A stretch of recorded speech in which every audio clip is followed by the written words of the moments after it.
বিশ্বের সবথেকে বড় 5টি মসজিদ দেখে নিন।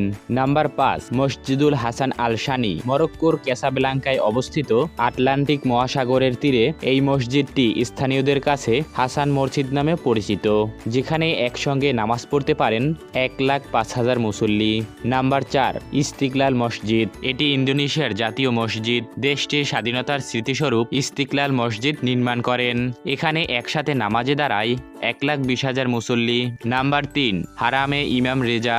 ইরানের মসনদে অবস্থিত এই মসজিদটি তৈরি হয় 818 খ্রিস্টাব্দে। এই মসজিদটিতে একসাথে 5 লাখ মুসল্লি নামাজ আদায় করতে পারেন। নাম্বার 2, মসজিদে নববী।